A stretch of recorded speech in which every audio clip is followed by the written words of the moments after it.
Good evening to all my dear students.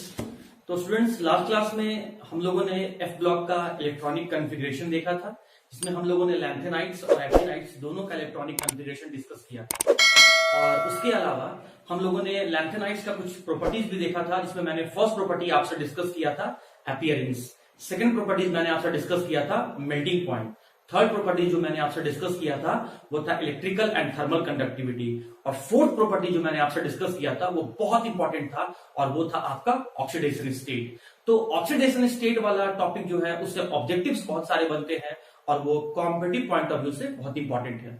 Exactly आज वाला भी टॉपिक थोड़ा सा वैसा ही है, कॉम्पिटिटिव पॉइंट ऑफ व्यू से बहुत इंपॉर्टेंट है। और जो हम लोग लैंथेनाइड्स में पहला टॉपिक आज डिस्कस करेंगे वो होगा हम लोग का मैग्नेटिक प्रॉपर्टीज। तो आज का लेक्चर भी student competitive point of view से बहुत इंपॉर्टेंट है।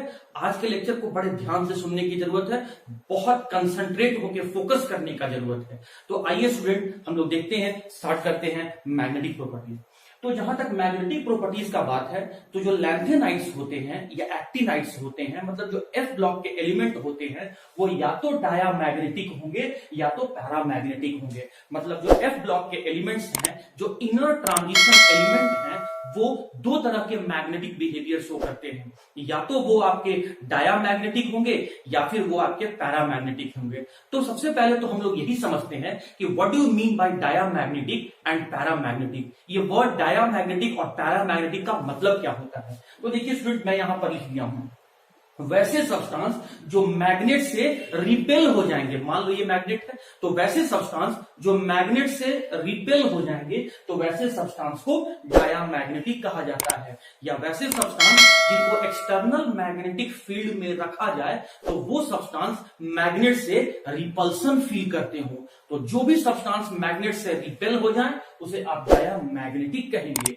और एग्जैक्टली स्टूडेंट, यहां पर दूसरा आपका मैग्नेटिक प्रॉपर्टी है वो है आपका पैरामैग्नेटिक, और इसके लिए मैंने लिखा हूं वीकली अट्रैक्टेड बाय मैग्नेट। तो कोई भी सब्सटेंस अगर मैग्नेट से वीकली अट्रैक्ट होता है, सिर्फ अट्रैक्ट बोल के आप नहीं छोड़ सकते हैं, क्योंकि आगे आप पढ़े भी होंगे और फिजिक्स में ये पोर्शन पढ़िएगा कि एक सब्सटेंस होता है फेरोमैग्नेटिक, जो मैग्नेट से स्ट्रांगली अट्रैक्ट हो जाता है। तो अभी हम फेरोमैग्नेटिक डिस्कस नहीं कर रहे हैं, हम सिर्फ डिस्कस कर रहे हैं या तो वो डायामैग्नेटिक होगा या तो वो पैरामैग्नेटिक होगा। मतलब जो एफ ब्लॉक के इनर ट्रांजिशन एलिमेंट है वो दो ही तरह का मैग्नेटिक बिहेवियर शो करते हैं। मतलब या तो वो मैग्नेट से रिपेल हो जाएंगे, इस वर्ड पे फोकस करना, या तो वो मैग्नेट से रिपेल हो जाएंगे या तो वो मैग्नेट से अट्रैक्ट हो जाएंगे, वीकली अट्रैक्ट हो जाएंगे। मतलब जब उनको एक्सटर्नल मैग्नेटिक फील्ड में रखा जाए तो वो मैग्नेट से या तो रिपेल हो जाएंगे या मैग्नेट से वीकली अट्रैक्ट हो जाएंगे। अगर मैग्नेट से रिपेल हो जाएंगे तो आप उन्हें डायामैग्नेटिक कहेंगे, और अगर मैग्नेट से वीकली अट्रैक्ट हो जाएंगे तो आप उसे पैरामैग्नेटिक कहेंगे।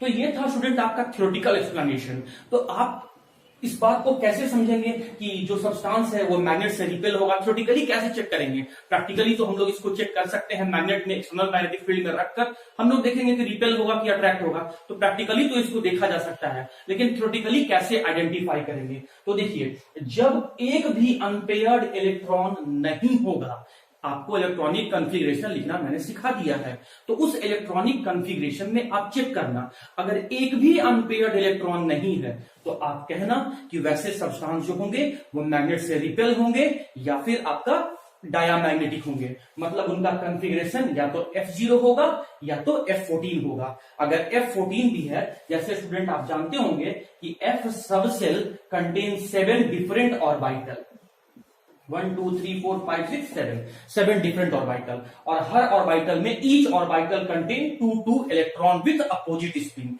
ये तो आप लोग ने छोटे क्लास में, जूनियर क्लास में आप लोगों ने पढ़ा होगा, 11th क्लास में पढ़ा होगा ये सब बात आप लोगों ने।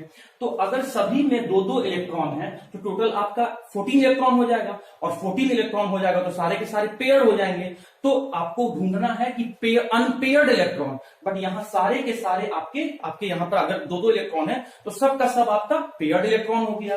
तो अगर अनपेयर्ड इलेक्ट्रॉन एक भी नहीं है, एक भी अनपेयर्ड इलेक्ट्रॉन नहीं है, मतलब या तो F0 कॉन्फ़िगरेशन है या तो F14 कॉन्फ़िगरेशन है, तो हम लोग कहेंगे कि वो सब्सटेंस डायामैग्नेटिक है। और अगर एक भी अनपेयर्ड इलेक्ट्रॉन है तो हम लोग कहेंगे कि वो पैरामैग्नेटिक है। कॉन्फ़िगरेशन में या तो F1 से लेकर F13 तक का कोई भी नंबर आ जाए तो हम लोग कहेंगे कि वो पैरामैग्नेटिक है। इस बात को समझाने के लिए स्टूडेंट आइए हम लोग यहाँ पर 4 एग्जांपल लेते हैं। हम 4 लैंथेनाइड्स यहाँ पर ले लिए हैं, atomic number 58, 59, 60, 61, cerium, praseodymium, neodymium and promethium. अगर नाम याद होता है तो बहुत अच्छी बात है, नहीं याद होता है तो टेंशन लेने का जरूरत नहीं है। आपको डाया और पैरा सिर्फ आइडेंटिफाई करना आना चाहिए, पहचानना आना चाहिए। तो इलेक्ट्रॉनिक कन्फिगरेशन जब हम आपको प्रीवियस लेक्चर में लिखना बताए थे तो वहां बताया था कि हम लोग इनर्ट गैस जो लैंथेनाइड के लिए लेते हैं वो आपका जेनॉन लेते हैं। जेनॉन 6s2,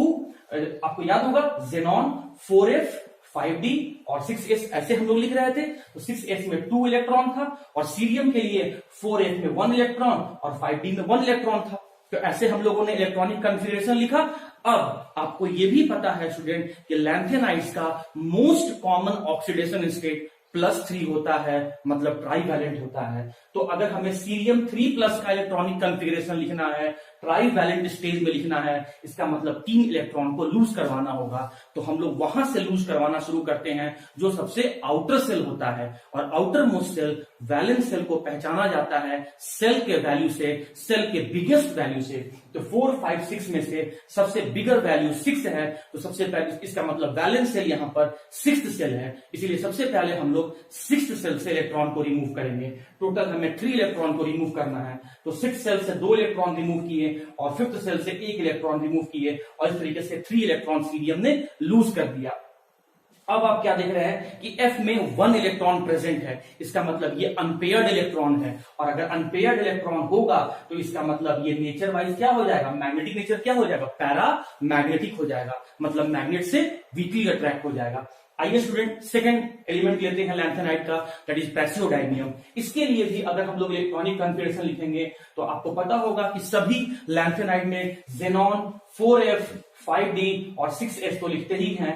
जेनॉन 4f, चलो पहले मैं ऊपर वाले को कर लेता हूं। हाँ जी, तो जेनॉन का हो गया आपका 54, जेनॉन का 54 हो गया, 2 आपका 56 हो गया और रेस्ट रिमेनिंग आपका F में आता है, 4f में आता है, ये मैं पहले बता चुका हूं।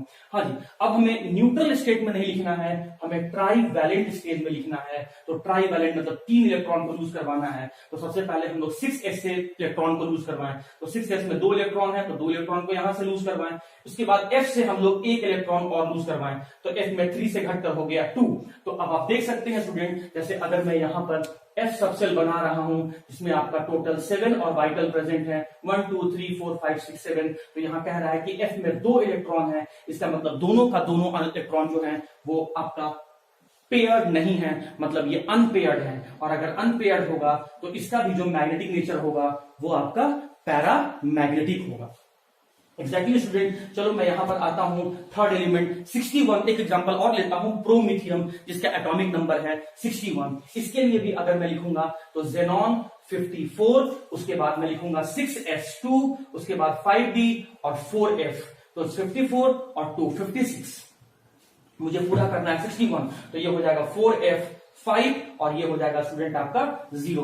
तो 54 और 2 यहां पर हो गया 56 और 56 और 5 हो गया यहाँ पे आपका 61। मुझे ट्राईवैलेंट स्टेट में लिखना है, मतलब 3 इलेक्ट्रॉन को लूज करवाना है। तो 6s से मैं 2 इलेक्ट्रॉन को लूज करवा दिया और 4f से मैं 1 इलेक्ट्रॉन को लूज करवा दिया। तो ये हो गया 4f4, 1 2 3 और 4। तो चारों का चारों अनपेयर्ड है, इसीलिए हम लोग कह सकते हैं कि ये आपका पैरामैग्नेटिक है। एक एग्जांपल मैं और ले रहा हूं स्टूडेंट, दैट इज मैं ले रहा हूं ल्यूटेशियम, जिसका एटॉमिक नंबर आपका 71 है। और इसके लिए भी अगर मैं इलेक्ट्रॉनिक कन्फिगरेशन लिखूं तो मुझे लिखना पड़ेगा जेनॉन, दैट इज 54 और तब उसके बाद आपका 6s2, दैट इज 56 हो गया। उसके बाद आपका रिमेनिंग जो है वो सारा का सारा आपका 4f में आएगा। तो 54 और 2 हो गया आपका यहाँ पर 56 और 14, ये हो गया आपका 70 और 5d 1 चला गया, मतलब हो गया 71। बट मुझे न्यूट्रल स्टेट में नहीं लिखना है, मुझे ट्राईवैलेंट स्टेट में लिखना है, मतलब 3 इलेक्ट्रॉन को लूज करवाना होगा। तो सबसे पहले मैं आउटर सेल से लूज करवाया, 6s से 2 इलेक्ट्रॉन गया, फिर मैं उससे इनर सेल में गया, 5d से लूज करवाया। तो 5d से लूज करवाया तो इसका मतलब आपका 3 इलेक्ट्रॉन ये लूज किया, तो 4f हो गया 14। अब मैं 14 इलेक्ट्रॉन को यहां फिल करूंगा। तो देखिए स्टूडेंट, मैं 14 इलेक्ट्रॉन को कैसे फिल कर रहा हूं, आप ध्यान से देखते चलना। 1 2 3 4 5 6 7, ये 7 इलेक्ट्रॉन हो गया। जो सब में एक इलेक्ट्रॉन मैंने पहले फिल कर लिया।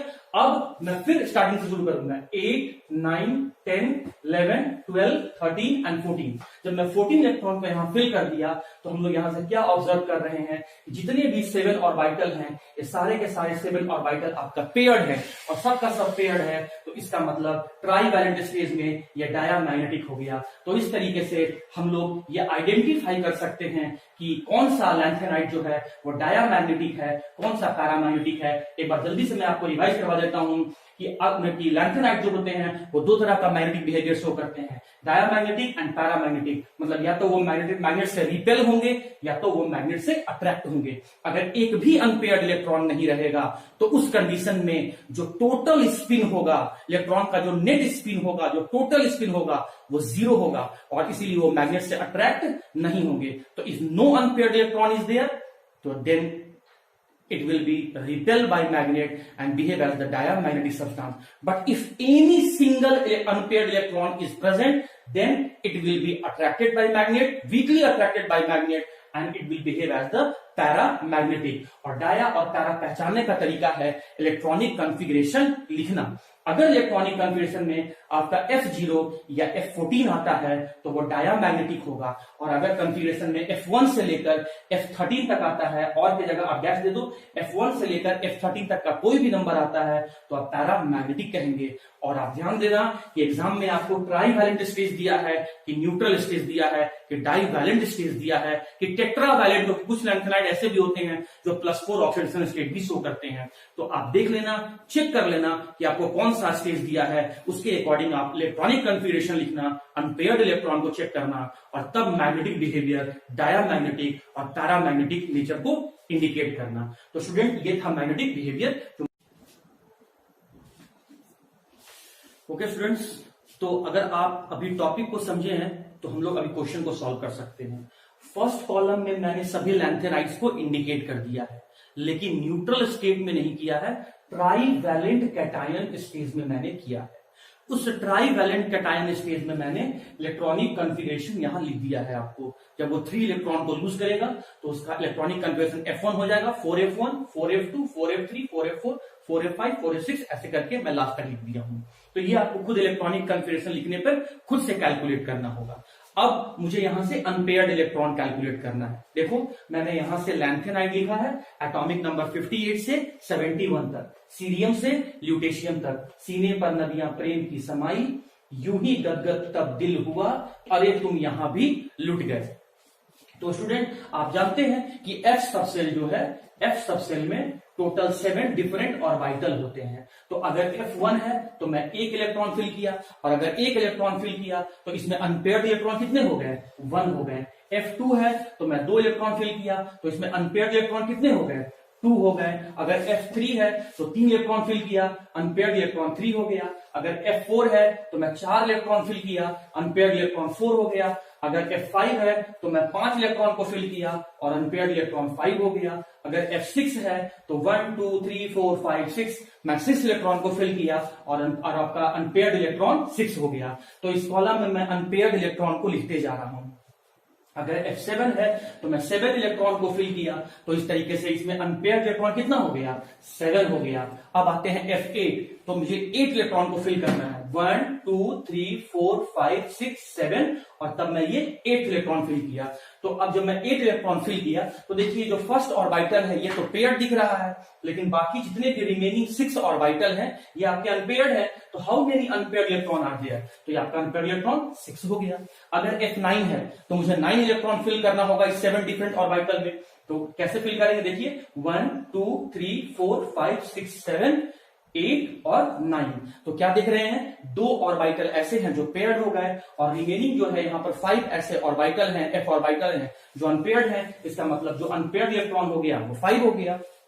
हाँ जी, अब मुझे 10 इलेक्ट्रॉन फिल करना है, तो 10 कैसे फिल करेंगे वो मैं आपको बता चुका हूं, 1 2 3 4 5 6 7 8 9 और 10। तो अनपेयर्ड कितने रह गए, 4 रह गए। अगर मुझे F11 फिल करना है तो कैसे हम F11 फिल करेंगे, पहले सब में सभी ऑर्बिटल में एक इलेक्ट्रॉन फिल करेंगे, 1 2 3 4 5 6 7 8 9 10 और 11। तो अनपेयर्ड इलेक्ट्रॉन कितने रह गए? 3 रह गए। अब आता है F12, तो मुझे 12 इलेक्ट्रॉन फिल करना है। तो स्टूडेंट 12 इलेक्ट्रॉन को कैसे फिल किया जाता है? तो पहले हम लोग जितने भी 7 डिफरेंट ऑर्बिटल हैं सभी में हम लोग एक एक इलेक्ट्रॉन को फिल करेंगे सेम स्पिन के साथ, सेम स्पिन के साथ, सेम स्पिन के साथ। लेकिन मुझे भरना है F12, मुझे 12 इलेक्ट्रॉन भरना है, अभी तक 7 हुआ है। तो उसके बाद मैं अपोजिट स्पिन के साथ भरूंगा 8 9 10 11 और ये 12। तो मुझे अनपेयर्ड इलेक्ट्रॉन कितने दिख रहे हैं? 2 दिख रहे हैं। अगर 13 भरना होगा तो अनपेयर्ड इलेक्ट्रॉन कितने हो जाएंगे?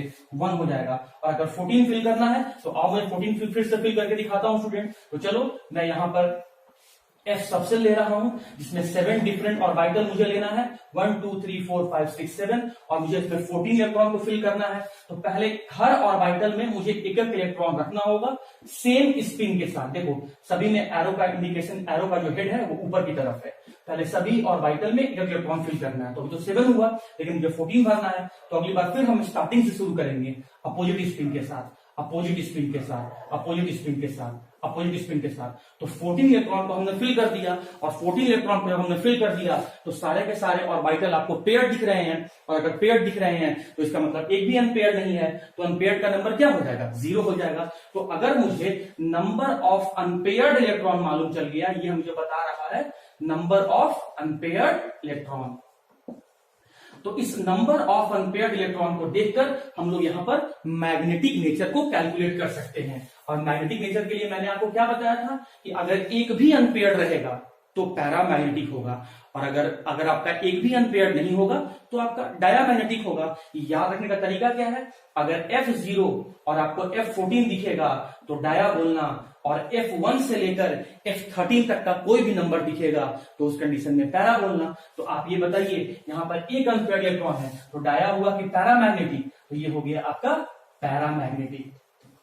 फिर यहां पर 2 अनपेयर्ड इलेक्ट्रॉन है मतलब ये भी पैरामैग्नेटिक। यहां भी 3 अनपेयर्ड इलेक्ट्रॉन है पैरामैग्नेटिक, ये भी पैरामैग्नेटिक, ये भी पैरामैग्नेटिक, ये भी पैरामैग्नेटिक, ये भी पैरामैग्नेटिक, ये भी पैरामैग्नेटिक, ये भी पैरामैग्नेटिक। क्योंकि सब में आपका अनपेयर्ड इलेक्ट्रॉन आपको दिख रहा है तो सारा का सारा आपका पैरामैग्नेटिक होगा। लेकिन ध्यान दो आप यहां पर जो लास्ट एलिमेंट है ल्यूटेशियम Lu3+, ट्राईवैलेंट स्टेज में इसमें एक भी अनपेयर्ड इलेक्ट्रॉन नहीं है और एक भी अनपेयर्ड इलेक्ट्रॉन नहीं है। मतलब इस कंडीशन में सब के सब इलेक्ट्रॉन पेयर्ड हैं और ये हो जाएगा आपका डायामैग्नेटिक। तो यहां से 3 पॉइंट बताना है स्टूडेंट। वो 3 पॉइंट सुनो क्या है कि लैंथेनाइट्स में अगर लैंथेनाइट्स ट्राईवैलेंट स्टेज में है मतलब +3 ऑक्सीडेशन स्टेज में है तो 71 नंबर का एलिमेंट, 71 एटॉमिक नंबर का एलिमेंट मतलब ल्यूटेशियम जो होगा सिर्फ वही डायामैग्नेटिक होता है। बाकी सारे के सारे सीरियम से लेकर टर्बियम तक जितने भी आपके लैंथेनाइट्स हैं वो सब के सब आपके पैरामैग्नेटिक होते हैं। ये था फर्स्ट पॉइंट। पहला पॉइंट मैंने क्या बोला कि +3 ऑक्सीडेशन स्टेट में सिर्फ 71 नंबर का एलिमेंट जिसका नाम ल्यूटेशियम है वही डायामैग्नेटिक होता है। बाकी 13 जितने भी उसके पहले आने वाले लैंथेनाइट्स हैं वो सब का सब अनपेयर्ड इलेक्ट्रॉन रखते हैं इसीलिए पैरामैग्नेटिक है। उसके बाद स्टूडेंट अगर इनके नंबर ऑफ अनपेयर्ड इलेक्ट्रॉन पर देख रहे हो तो आप यहां से कंक्लूजन निकाल सकते हैं कि जब हम सीरियम से गैडोलिनियम तक मूव करते हैं तो अनपेयर्ड इलेक्ट्रॉन बढ़ते चला जाता है।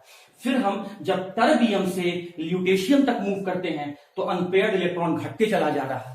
इसका मतलब यहां से सेकंड पॉइंट हम लोग कंक्लूजन में क्या निकाले कि जैसे जैसे हम सीरियम से गैडोलिनियम तक मूव कर रहे हैं नंबर, यहां से सीरियम से गैडोलिनियम की तरफ मूव कर रहे हैं number of unpaired electron increase कर रहा है मतलब पैरामैग्नेटिक बिहेवियर इंक्रीज कर रहा है। फिर जब हम टर्बियम से ल्यूटेशियम तक मूव करते हैं, जब हम टर्बियम से ल्यूटेशियम तक मूव करते हैं तो नंबर ऑफ अनपेयर्ड इलेक्ट्रॉन घटते चला जा रहा है मतलब पैरामैग्नेटिक बिहेवियर जो है आपका घटते चला जा रहा है। और ल्यूटेशियम ट्राईवैलेंट स्टेज में जो होता है वो पैरामैग्नेटिक नहीं होता है, वो डायामैग्नेटिक होता है। तो अपने कॉपी में आप 4 कॉलम बनाना। यहां पर फर्स्ट कॉलम में लिखना लैंथेनाइट्स इन ट्राईवैलेंट स्टेज, सेकंड में लिखना इलेक्ट्रॉनिक कॉन्फ़िगरेशन, थर्ड में लिखना नंबर ऑफ अनपेयर्ड इलेक्ट्रॉन और फोर्थ में लिखना आप इसका मैग्नेटिक नेचर और डाया पैरा को इंडिकेट कर देना। और 3 इंपॉर्टेंट पॉइंट में से फर्स्ट इंपॉर्टेंट पॉइंट लिखना कि except lutetium 3+, all the lanthanides are paramagnetic.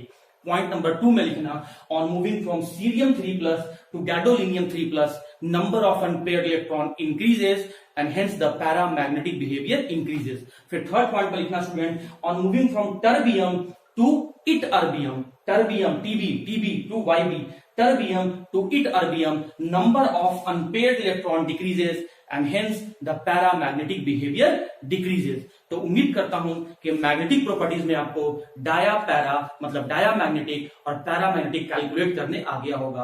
Competitive point of view से स्टूडेंट ये बहुत ही इंपॉर्टेंट.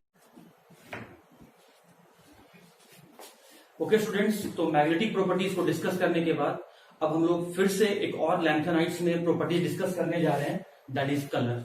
एग्जाम में इससे ये क्वेश्चन पूछा जाता है कि लैंथेनाइड्स कलर्ड क्यों होते हैं. तो देखिए मैं पहले क्या लिखा हूं, lanthanides in their trivalent stage में बी कलर्ड और कलरलेस.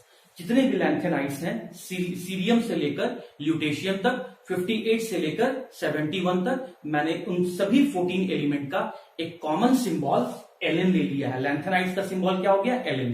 और मोस्ट कॉमन ऑक्सीडेशन स्टेट क्या शो करते हैं, +3. इसलिए मैं यहां पर लिख दिया. और मैं क्या लिखा यहां पर कि लैंथेनाइड्स +3 स्टेट में, ट्राइवैलेंट स्टेट में या तो कलर्ड हो सकते हैं या तो कलरलेस हो सकते हैं. तो अगर कलरलेस है फिर तो कोई बात ही नहीं, लेकिन अगर वो कलर शो कर रहे हैं, अगर वो डिफरेंट कलर शो कर रहे हैं, तो what is the reason behind exhibiting और showing of these different colour. Colour show करने के पीछे क्या रीजन है. तो बस एक वर्ड इसको ढूंढ लेना, इसको आप याद रख लेना कि लैंथेनाइड कलर्ड इसलिए होते हैं क्योंकि लैंथेनाइड्स में जो इलेक्ट्रॉन है वह इलेक्ट्रॉन FF ट्रांजिशन शो करता है. अब ये FF ट्रांजिशन क्या है, तो स्टूडेंट ट्रांजिशन का मतलब होता है मूवमेंट ऑफ इलेक्ट्रॉन. अब ये पहला जो F लिखा हुआ है, स्मॉल f लिखा हुआ है, इसका मतलब F orbital having lower energy. जो दूसरा F लिखा हुआ है इसका मतलब है F orbital having higher energy. तो लोअर एनर्जी वाले F ऑर्बिटल से हायर एनर्जी वाले F ऑर्बिटल तक इलेक्ट्रॉन का मूवमेंट होने के वजह से कलर शो करना, इसी को कहते हैं FF ट्रांजिशन. मैं फिर से बोल रहा हूं, लोअर एनर्जी वाले F ऑर्बिटल से हायर एनर्जी वाले F ऑर्बिटल तक इलेक्ट्रॉन का मूव करना, ये प्रोसेस कहलाता है FF ट्रांजिशन. और FF ट्रांजिशन की वजह से ही लैंथेनाइड्स के जो मेटल हैं वो ट्राइवैलेंट स्टेज में आपका कलर्ड होते हैं. यूजुअली स्टूडेंट ये टॉपिक तो आपको हायर क्लास में पढ़ना है, ग्रेजुएशन मास्टर डिग्री में पढ़ना है, बट मैं फिर भी हल्का फुल्का इसका आपको आइडिया आपको दे देता हूं. बहुत डिटेल से मैं यहां डिस्कस नहीं करूंगा, मैं आपको एक हल्का फुल्का आइडिया दे देता हूं. As we are familiar with the fact, जैसा कि स्टूडेंट हम लोग सभी जानते हैं कि F subshell contains 7 different orbital. The F subshell contains 7 different orbital और उन 7 ऑर्बिटल का नोमेनक्लेचर क्या है. देखिए, जो फर्स्ट ऑर्बिटल है उसका नाम FX3, सेकंड वाले का नाम FY3, थर्ड वाले का नाम FXYZ, फोर्थ वाले का नाम FZ3, फिफ्थ वाले का नाम FXY2Z2, सिक्स्थ वाले का नाम FYX2Z2 और सेवेंथ वाले का नाम FZX2Y2. नेमिंग याद रहता है तो ठीक है, नहीं याद अगर आपको नेमिंग रहता है F ऑर्बिटल का तो ज्यादा सर बॉदर होने का जरूरत नहीं है, आप इस प्रोसेस को आप समझ लें. तो स्टूडेंट उसमें से जो ये आपका FXQ, ये जो आपका FXQ है, FYQ है और FZQ है, इन 3 ऑर्बिटल का एनर्जी कम होता है, इसीलिए मैंने इसे नीचे दिखाया है. और रिमेनिंग जो 4 ऑर्बिटल हैं, दैट इज आपका FXYZ, FXY2Z2, FYX2Z2 और FZX2Y2, इन 4 ऑर्बिटल का एनर्जी ज्यादा है, इसीलिए मैं इसे ऊपर दिखाया हूं. तो 4 ऑर्बिटल जिसका एनर्जी ज्यादा है उसे मैंने कह दिया हायर एनर्जी F ऑर्बिटल, और 3 F ऑर्बिटल जिसका एनर्जी कम है उसे मैंने कह दिया लोअर एनर्जी F ऑर्बिटल. तो होता कुछ ऐसा है स्टूडेंट कि जब मैं F सबसेल के F ऑर्बिटल में इलेक्ट्रॉन को फिल करूंगा तो पहले मैं इलेक्ट्रॉन वहां फिल करूंगा जिसका एनर्जी कम है. तो यहां पर इलेक्ट्रॉन आपका पहले लोअर एनर्जी वाले F ऑर्बिटल में इलेक्ट्रॉन आया. अब ये अनपेयर्ड है, अनस्टेबल है, तो ये क्या करेगा कि विजिबल लाइट में, आप विजिबल लाइट में तो जानते होंगे student, the visible light consist of 7 different colour and these 7 different color are collectively known as the Vibgyor। और ये जो 7 डिफरेंट कलर विब्ग्योर है, violet, indigo, blue, green, yellow, orange और रेड, उसमें से रेड का वेवलेंथ ज्यादा होता है, एनर्जी कम होता है। वॉयलेट का वेवलेंथ कम होता है लेकिन एनर्जी ज्यादा होता है। मतलब हर एक कलर के पास एक डेफिनिट पैटर्न, एक डेफिनिट अमाउंट ऑफ एनर्जी होता है। तो होता कुछ ऐसा है कि इलेक्ट्रॉन जब अपने लोअर एनर्जी वाले एफ ऑर्बिटल में रहता है तो सन से आने वाले विजिबल लाइट को एब्जॉर्ब करता है। जब इलेक्ट्रॉन एनर्जी को एब्जॉर्ब किया तो इलेक्ट्रॉन का एनर्जी ज्यादा हो गया। तो जब इलेक्ट्रॉन के ज्यादा एनर्जी होने के कारण से वो लोअर एनर्जी वाले एफ ऑर्बिटल से हायर एनर्जी वाले एफ ऑर्बिटल तक इलेक्ट्रॉन मूव करता है। जब इलेक्ट्रॉन हायर एनर्जी वाले एफ ऑर्बिटल तक पहुंचा तो 0.08 सेकेंड तक वो वही रुकता है। फिर इलेक्ट्रॉन का एनर्जी जब ज्यादा हो गया तो वो अनस्टेबल हो गया। अनस्टेबल होने के कारण से या अनस्टेबिलिटी उसका और बढ़ जाने के कारण से वापस अपने स्टेबिलिटी को गेन करने के लिए वो वापस हायर एनर्जी वाले एफ ऑर्बिटल से मूव करके लोअर एनर्जी वाले एफ ऑर्बिटल तक फिर मूव करता है। एनर्जी को गेन करके इनमें से किसी एक कलर को एब्जॉर्ब किया, एनर्जी को गेन किया और लोअर एनर्जी वाले एफ ऑर्बिटल से मूव कर हायर एनर्जी वाले एफ ऑर्बिटल तक गया। अनस्टेबिलिटी उसका और बढ़ गया तो इसीलिए अपने स्टेबिलिटी को वापस पाने के लिए वो वापस हायर एनर्जी वाले एफ ऑर्बिटल से लोअर एनर्जी वाले एफ ऑर्बिटल तक मूव करने लगता है। और जब वो हायर से लोअर की तरफ मूव करता है तो यहां पर ये अपने एनर्जी को लूज करता है in the form of colour. तो जब इलेक्ट्रॉन एफ ट्रांजिशन शो करता है, एफ ट्रांजिशन शो करता है मतलब लोअर एनर्जी वाले एफ ऑर्बिटल से हायर एनर्जी वाले एफ ऑर्बिटल तक मूव करता है, तो और फिर जब वापस हायर से लोअर एनर्जी वाले एफ ऑर्बिटल तक मूव करता है तो कलर इमिट करता है। और इसीलिए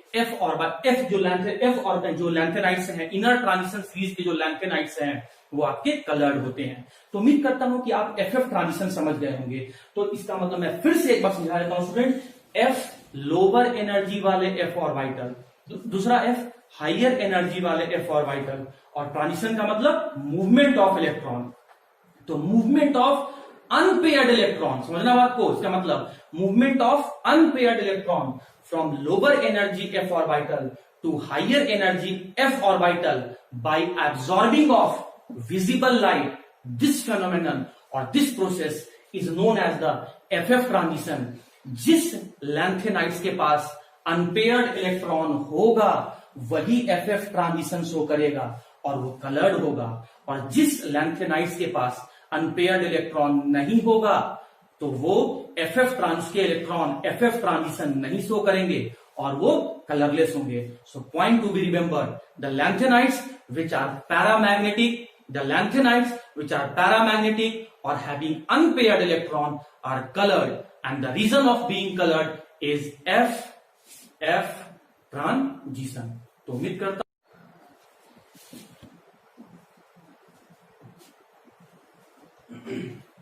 ओके स्टूडेंट्स, तो कंक्लूसिव पॉइंट क्या मैंने बताया कि लैंथेनाइड्स ट्राइवैलेंट स्टेज में कलर्ड क्यों होते हैं, FF ट्रांजिशन। जिसके पास अनपेयर्ड इलेक्ट्रॉन होगा वही इलेक्ट्रॉन FF ट्रांजिशन शो करेगा, मतलब पैरामैग्नेटिक होंगे तभी कलर्ड होंगे, और अगर डायामैग्नेटिक हो गए तो वो कलरलेस होंगे। तो स्टूडेंट मैंने क्या किया है कि मैंने 14 लैंथेनाइट्स यहां पर ट्राइवैलेंट स्टेज में इंडिकेट किया है। देखिए 58 से लेकर 64 तक यहां है और 65 से लेकर 71 तक यहां है। आप चाहें तो कॉपी में इसे नोट डाउन कर लें। देखो इसमें मैंने कलर भी सबका लिखा है, जरूरी नहीं है कलर याद करना। आप याद करते हो सो एंड सो गुड, नहीं याद करते हो कोई बॉदर होने की जरूरत नहीं है, परेशान होने की जरूरत नहीं है। मैंने सीरियम, प्रेसोडायमियम, सीने पर नदियां प्रेम की समाई, यूं ही गदगद, तब दिल हुआ अरे तुम यबलू, मैंने सभी को लिख दिया और सभी का मैंने +3 ऑक्सीडेशन स्टेट यहां पर इंडिकेट कर दिया है। इलेक्ट्रॉनिक कन्फिगरेशन आपको आता है, अनपेयर्ड इलेक्ट्रॉन निकालने आता है, वो मैंने आपको बता दिया। तो +3 स्टेज में number of unpaired electron 1, number of unpaired electron 2, number of unpaired electron 3, number of unpaired electron 4, 5, 6, 7। तो number of unpaired electron cerium से गैडोलिनियम तक जा रहे हैं तो आपका बढ़ते चला जा रहा है। फिर टर्बियम से जब हम ल्यूटेशियम तक जा रहे हैं तो नंबर ऑफ अनपेयर्ड इलेक्ट्रॉन घटते चला जा रहा है। मतलब पहले क्या हो रहा है, नंबर ऑफ अनपेयर्ड इलेक्ट्रॉन बढ़ रहा है, मतलब पहले पैरामैग्नेटिक बिहेवियर बढ़ रहा है। फिर क्या हो रहा है, नंबर ऑफ अनपेयर्ड इलेक्ट्रॉन घट रहा है, मतलब पैरामैग्नेटिक बिहेवियर घटते चला जा रहा है। खैर, सीरियम, मैंने क्या बोला स्टूडेंट, ध्यान देना, सुनते चलो। सीरियम के पास एक अनपेयर्ड इलेक्ट्रॉन होते हैं, फिर भी कलरलेस होते हैं। ये सोचने वाली बात है, यहां थोड़ा सा हम लोग रुक के सोचेंगे। लेकिन देखो, बाकी सभी में अनपेयर्ड इलेक्ट्रॉन है और कोई ना कोई यहां पर ये कलर शो कर रहा है। मतलब अनपेयर्ड इलेक्ट्रॉन है तो उसका अनपेयर्ड इलेक्ट्रॉन जो है वो F से F तक मूव कर रहा है, मतलब लोअर एनर्जी वाले F ऑर्बिटल से हाइयर एनर्जी वाले F ऑर्बिटल तक मूव कर रहा है, और फिर हाइयर एनर्जी वाले F ऑर्बिटल से लोअर एनर्जी वाले F ऑर्बिटल तक मूव कर रहा है कलर को इमिट करते हुए, तो वो कलर शो कर रहा है। तो 59 एटॉमिक नंबर का जो एलिमेंट है वो कौन सा कलर शो किया, ग्रीन। 60 वाला पिंक, 61 एटॉमिक नंबर वाला पिंक येलो, 62 एटॉमिक नंबर वाला येलो, 63 एटॉमिक नंबर वाला पेल पिंक, और गैडोलिनियम जो है वो फिर से कलरलेस है। तो यहां पर सीरियम में अनपेयर्ड इलेक्ट्रॉन है लेकिन फिर भी कलरलेस है, गैडोलिनियम में अनपेयर्ड इलेक्ट्रॉन है फिर भी कलरलेस है। तो ये दो क्वेश्चन हम लोग समझेंगे अभी। फिर देखो स्टूडेंट, 65 एटॉमिक नंबर वाले का अनपेयर्ड इलेक्ट्रॉन है तो कुछ कलर है, 66 एटॉमिक नंबर वाले का अनपेयर्ड इलेक्ट्रॉन है तो कलर है, 67, 68, 69, 70, 69 तक देखो, 67, 68, 69 का अनपेयर्ड इलेक्ट्रॉन है तो सबका कुछ ना कुछ कलर है। लेकिन 70 वाले का फिर देखो, अनपेयर्ड इलेक्ट्रॉन होते हुए भी ये कलरलेस है, और ल्यूटेशियम का देखो अनपेयर्ड इलेक्ट्रॉन नहीं है तो ये कलरलेस है। तो यहां से आपको कलर को खुद से याद रखना है, बट कलर में आप याद रखना कि शुरू में देखो पहले green, pink, pink yellow, yellow पेल पिंक यहां तक था, और फिर देखो यही कलर यहां से पीछे की तरफ रिपीट होगा, पेल पिंक, तब येलो, पेल पिंक का मतलब होता है हल्का, पेल का मतलब होता है हल्का, फिर येलो, फिर देखो पिंक येलो, फिर देखो पिंक, और फिर देखो ग्रीन। तो अगर आपको एक सीरीज का कलर याद होता है तो अगले सीरीज का कलर आपको याद हो जाएगा। अब सुन लो स्टूडेंट, सीरियम के पास अनपेयर्ड इलेक्ट्रॉन होते हुए भी उसके अनपेयर्ड इलेक्ट्रॉन FF ट्रांजिशन नहीं शो करते हैं और इसीलिए वो कलरलेस होते हैं। तो बात आया कि जब अनपेयर्ड इलेक्ट्रॉन है तो फिर FF ट्रांजिशन क्यों नहीं शो किया, जस्ट बिकॉज कि जो कलर एब्जॉर्ब कर रहा था, जो एनर्जी एब्जॉर्ब कर रहा था वो विजिबल रीजन का था। तो सीरियम के जो एटम है, सीरियम के जो अनपेयर्ड इलेक्ट्रॉन है, सीरियम एटम के जो अनपेयर्ड इलेक्ट्रॉन है, वो अनपेयर्ड इलेक्ट्रॉन जब विजिबल रीजन में रहने वाले लाइट को एब्जॉर्ब करते हैं तो उसके इलेक्ट्रॉन के पास उतना एनर्जी नहीं होता है कि वो आपका मूवमेंट शो करे। तो विजिबल कलर के लाइट को एब्जॉर्ब करने के बाद भी इलेक्ट्रॉन मूवमेंट नहीं शो करता है, इसीलिए सीरियम अनपेयर्ड इलेक्ट्रॉन होने के बावजूद भी कलरलेस होता है। लेकिन हाँ, अगर अल्ट्रावायलेट रेज डाला जाए, अगर इंफ्रारेड रेज डाला जाए तो सीरियम के अनपेयर्ड इलेक्ट्रॉन उस अल्ट्रावायलेट रेज या इंफ्रारेड रेज को ऑब्टेन करके FF ट्रांजिशन शो करते हैं। तो कहने का मतलब सीरियम विजिबल लाइट को एब्जॉर्ब करके FF ट्रांजिशन नहीं शो करते, इसलिए कलरलेस होते हैं। गैडोलिनियम में जो 7 अनपेयर्ड इलेक्ट्रॉन है उसमें सभी ऑर्बिटल में एक एक इलेक्ट्रॉन होने के कारण से वो सिमेट्रिकल स्टेट में होता है, वो स्टेबल स्टेट में होता है, क्योंकि 7 ऑर्बिटल में सभी के पास एक एक इलेक्ट्रॉन है, तो सभी के पास बराबर अमाउंट ऑफ एनर्जी है, तो सभी का स्टेबिलिटी एक समान है। तो स्टेबल होने के कारण से, सिमेट्रिकल होने के कारण से वो एनर्जी को एब्जॉर्ब नहीं करते हैं, क्योंकि अब अगर एनर्जी को एब्जॉर्ब करेंगे तो वो स्टेबल से अनस्टेबल हो जाएंगे, तो अनस्टेबल नहीं होना चाहते हैं, इसीलिए वो FF ट्रांजिशन नहीं शो करता है और इसीलिए गैडोलिनियम जो है वो कलरलेस है। जो रीजन सीरियम का था वही रीजन इट अर्बियम का है कि इट अर्बियम विजिबल रेज को एब्जॉर्ब नहीं करता है, इसीलिए उसके इलेक्ट्रॉन FF ट्रांजिशन नहीं शो करते हैं और इसीलिए कलरलेस होते हैं। तो point to be remembered, lutetium के पास एक भी अनपेयर्ड इलेक्ट्रॉन नहीं होता है, इसीलिए FF ट्रांजिशन नहीं होता है और कलरलेस होते हैं। लेकिन सीरियम और इट अर्बियम विजिबल रेस को एब्जॉर्ब करने के बाद भी उसका एनर्जी बढ़ता नहीं है और इसीलिए उसके इलेक्ट्रॉन FF ट्रांजिशन नहीं शो करते हैं। तो सीरियम और इट अर्बियम तभी कलर शो करेंगे जब वो इंफ्रारेड या अल्ट्रावायलेट रेज को एब्जॉर्ब करेंगे। बाकी जितने भी हैं 59 से लेकर 69 तक का, 59 से लेकर 69 तक का सारे के सारे जो लैंथेनाइड्स हैं वो ट्राईवायलेट स्टेज में अनपेयर्ड इलेक्ट्रॉन को रखते हैं, एफएफ ट्रांजिशन शो करता है और वो कलर्ड होते हैं। इसमें स्टूडेंट क्वेश्चन ये पूछा जाता है, पहला क्वेश्चन कि which of the following is coloured. तो आप देख लेना, अनपेयर्ड इलेक्ट्रॉन होगा तो कलर्ड होगा, अनपेयर्ड इलेक्ट्रॉन नहीं होगा तो कलरलेस होगा, लेकिन एक्सेप्शनली सीरियम और इटर्बियम को छोड़ देना। क्वेश्चन नंबर 2, यहां पर देखिए मैंने क्या लिखा है, दो लैंथेनाइड का मैंने सेट बना के लिखा है और क्वेश्चन पूछा जाता है कि which of the following pair of lanthanides have same colour. इनमें से किस जोड़े लैंथेनाइड्स के पास सेम कलर होता है। इधर लिखा हुआ है सीरियम और यहां लिखा हुआ है यूरोपियम, तो सीरियम का तो कलर ही नहीं होता है, तो इस ऑप्शन को देखना ही नहीं है। यहां लिखा हुआ स्टूडेंट आपका देखिए dy3+, यहां ढूंढ लीजिए dy3+ का कलर क्या है, येलो, और Er3+ का ढूंढ लीजिए, आपका Er3+ कहां है, ये देखिए कलर, क्या इन दोनों का कलर सेम है, नहीं, तो ये भी ऑप्शन आपका गलत हो गया। इसमें आ जाइए यूरोपियम और टर्बियम, देखिए आप यहाँ पर यूरोपियम का कलर देखिए, यहाँ पर क्या दिखा रहा है, पेल पिंक दिखा रहा है, और दूसरा ऑप्शन टर्बियम है, इसका भी कलर देखिए क्या दिखा रहा है, पेल पिंक दिखा रहा है। मतलब यही एक ऐसे लैंथेनाइड्स के पेयर हैं जो सेम कलर के शो कर रहे हैं। देखिए आप यहाँ पर Nd3+, इसका कलर पिंक है और Tm3+, इसका कलर ग्रीन है, तो ये भी आपका सेम कलर नहीं शो कर रहा है, इसका मतलब ये भी ऑप्शन नहीं होगा। तो नीचे वाला जो आपका दो लैंथेनाइड दिया हुआ है, इसका क्वेश्चन था कि which of the following pair of lanthanides have same colour, which of the following pair of lanthanides have same colour, वो लैंथेनाइड का जोड़ा बताओ जिनका सेम कलर है। तो यहाँ पर ऑप्शन आपका नंबर 3 है। तो उम्मीद करते हैं कलर वाला टॉपिक भी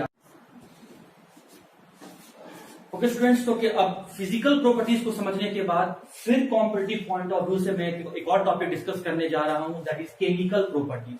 इसमें क्या करूंगा मैं कि लैंथेनाइड्स को नॉन मेटल के साथ, मेटल को नॉन मेटल के साथ रिएक्ट करवाऊंगा। लैंथेनाइड का मैं ऑक्सीजन के साथ रिएक्शन करवाऊंगा, लैंथेनाइड का मैं हैलोजन के साथ रिएक्शन करवाऊंगा, लैंथेनाइड का मैं एसिड के साथ रिएक्शन करवाऊंगा, लैंथेनाइड का मैं वाटर के साथ रिएक्शन करवाऊंगा, लैंथेनाइड्स का मैं सल्फर के साथ रिएक्शन करवाऊंगा, लैंथेनाइड्स का मैं नाइट्रोजन के साथ रिएक्शन करवाऊंगा।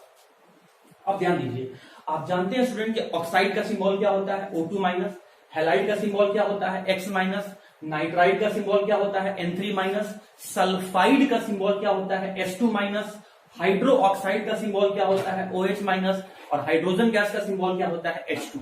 और लैंथेनाइड्स को हम लोग क्या लिखते हैं, लैंथेनाइड्स का सिंबल क्या होता है, Ln, और लैंथेनाइड्स का मोस्ट कॉमन ऑक्सीडेशन स्टेट क्या होता है, 3+, इसीलिए मैं यहां पर Ln3+ लिखा हूं। अब पहला क्वेश्चन है रिएक्शन विथ ऑक्सीजन। जब लैंथेनाइड्स को ऑक्सीजन के साथ रिएक्ट कराएंगे तो क्या बनेगा, लैंथेनम ऑक्साइड बनेगा। तो लैंथेनम का सिंबल क्या लिया, Ln3+ लिया, ऑक्साइड का सिंबल क्या लिया, O2- लिया, दोनों स्क्रिप्ट को क्रॉस कर दो, तो 3 को क्रॉस करोगे तो ये यहां चला आएगा, 2 को क्रॉस करोगे तो यहां चला आएगा, और ये क्या बना दिया, लैंथेनम ऑक्साइड बना दिया, लैंथेनम ऑक्साइड बना दिया, हैविंग द फार्मूला Ln2O3। अब इसके जगह पर सीरियम दिया है तो यहां पर तुम सीरियम रख देना, प्रेसियोडाइनियम दिया है तो प्रेसियोडाइनियम रख देना, नियोडाइनियम दिया है तो नियोडाइनियम दिया होगा। जो लैंथेनाइड आपको एग्जाम में लिख के दिया होगा, लैंथेनाइड दिया होगा, आप इस लैंथेनाइड में उस लैंथेनाइड का सिंबल रख देना और फिर आपका आंसर चला आएगा। तो लैंथेनम जब ऑक्सीजन के साथ रिएक्ट करेगा तो लैंथेनम ऑक्साइड बनाएगा। हाँ जी, अब आता है हैलोजन। तो लैंथेनम जब हैलोजन के साथ, या लैंथेनाइड जब लैंथेनाइड, लैंथेनम नहीं बोलेंगे, लैंथेनाइड बोलेंगे, लैंथेनाइड जब हैलोजन के साथ रिएक्ट करेगा तो क्या बनाएगा, तो जब हैलोजन के साथ रिएक्ट करेगा तो हैलाइड बनाएगा।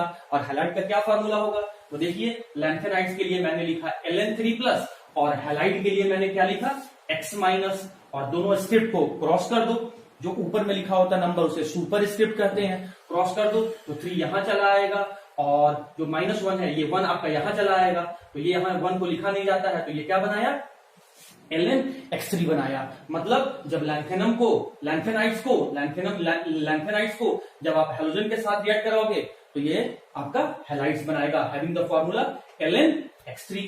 उसके बाद एसिड के साथ रिएक्शन करवाओगे तो क्या होगा, तो स्टूडेंट ये तो क्लास 10th में ही हम लोग पढ़े थे, किसी भी मेटल को एसिड के साथ रिएक्शन कराओगे तो वहां पर हाइड्रोजन गैस रिलीज करेगा, तो रिलीजेज हाइड्रोजन गैस। उसके बाद क्या होगा, जब लैंथेनाइड्स को वाटर के साथ रिएक्ट कराओगे तो क्या होगा, जब कभी भी मेटल को वाटर के साथ रिएक्ट करवाते हैं तो मेटल हाइड्रो ऑक्साइड बनाता है। तो यहां उसी तरीके से लैंथेनाइड को जब आप वाटर के साथ रिएक्शन करवाएंगे, हाइड्रोलाइसिस करवाएंगे, तो वही हाइड्रो ऑक्साइड बनेगा। तो उस हाइड्रो ऑक्साइड का फॉर्मूला क्या होगा, तो यहां पर लिखो आप पहले Ln3+ और हाइड्रो ऑक्साइड ऊपर से लेके आओ OH-, और ये जो ऊपर में लिखा हुआ सुपर स्क्रिप्ट है उसको क्रॉस कर दो, तो ये 3 आपका यहां चला आएगा, 3 आपका यहां चला आएगा और 1 आपका यहां चला आएगा। तो ये क्या बनाएगा, hydro oxide having the formula LnOH3। Sulphur के साथ रिएक्ट कराओगे तो क्या बनाएगा, सल्फाइड बनाएगा और उसका फॉर्मूला क्या होगा, Ln3+ और सल्फाइड के लिए H2-, क्रॉस कर दो तो ये 2 आपका यहां चला आया और 3 आपका यहां चला आया। तो ये सल्फाइड बनाया having the formula Ln2H3। Nitrogen के साथ रिएक्ट कराओगे तो क्या बनाएगा, नाइट्राइड बनाएगा। फिर उसी तरीके से कैसे फॉर्मूला बनाओगे, Ln3+ आपने यहां से लिखा और नाइट्राइड को आप यहां से लेके आ गए, 3 को यहां लिखे, 3- जो आपका अनायन वाला पार्ट है उसको क्रॉस करके इधर लेफ्ट में लेके आए और जो आपका कैटायन वाला पार्ट है उसको क्रॉस करके राइट में लेके आओ।